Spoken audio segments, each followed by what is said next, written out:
Today we're going to have a look in Adobe After Effects how to motion track a foreground green screen onto the background. So let's look at what we have here. We've got a green screen. The foreground plate has been keyed on top of the background plate. There is movement in the shot. The camera pans and the background is not moving with it because it has been simply keyed behind. So it needs to have the same movement as the foreground in order to actually seem real. Otherwise the effect immediately looks fake. So let's have a look at how to do this. So first of all, we're going to need to bring up the tracker. So if you go to the window drop down menu and choose tracker, this now brings up the tracker control. We can choose our motion source, which will be the 2 foreground layer. This brings up the foreground layer on its own because the tracker will always want to go to the original source file. So notice you've got a second tabbed window. So I select that layer inside my layer panel, and now these 4 buttons at the top become active. The one I want to use is track motion. There are a number of things you can do with the tracker, but today we want to track the motion. So I select that. It gives us the tracker. I'll set that in a moment, but first I actually want to edit the target and get these things set up before I go any further. So the target is where the motion will go to. So we will actually use the 2 background plate because we're going to track from the foreground plate. So we click OK. Now there are options for tracking in different ways, so let's have a look at those now. You can track on different channels. Now in this case luminance will be okay because we're going to track a bright object, an area of brightness contrast inside that wall. But you could also track on RGB, which is red, green, blue channels, and that would be if there was a big colour difference that would help you track on it.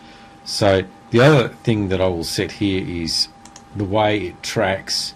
I'm going to get it to stop tracking if it loses confidence. If you're new to tracking, this can be useful because it means at the moment the tracker loses confidence in the track, which can be set here. It stops, which gives you a chance to work out where it's gone wrong and reset it if necessary. So I'm going to click OK. So that's now ready to go. Now I have a quick look at the shot I'm going to track. I want to make sure that I don't track an object that's going to be obscured, because I could choose this one here, but then of course his hand will go on top, so we would lose our tracking point. This area over here is there the whole time, so that would be a good choice for us because nothing will get in the way. So I park my tracker at the very beginning because generally it's simplest to track from the beginning. You don't have to, but if you can, it just makes life a bit easier. So we have our tracker box here, so you can actually click on the corners and expand it out and move it around like so. So the inner box is the object we're going to track, and the outer box is the area, the search area, the area which the software will look for the thing that you're tracking, for the object that you're tracking. So let's move over and find that area of contrast. I think I might use this one here, that's quite defined. So when I position my mouse over the box, I'm after that 4-headed arrow, and then I drag it across and I look for this area of contrast. We're pretty much there actually. So now the motion in this is quite slow, so I don't need a particularly large search area. That will be large enough. If you've got a lot of motion, you need to make the search area bigger. If your motion is slow, you can have a smaller search area. Bear in mind, smaller search areas are more prone to lose the tracking, even though they are quicker. Okay, I'm parked at the beginning, I've set. So now what I'm going to do is analyze forward using this button here on the tracking window. So you'll see now as it moves around, it will actually sit there and track that object, and you can tell if the track's successful by how well the area you chose to track stays inside that box. So now it's finished. You can see the little keyframes showing the movement. You can have a quick drag through if you like. That looks pretty good. Okay, I think that's a good track. So the next step is we want to apply that. So we already set these values before. You could change them now if you want, but the motion target is 2 background. So we now click the apply button. By default, the X and Y axis is what we do here.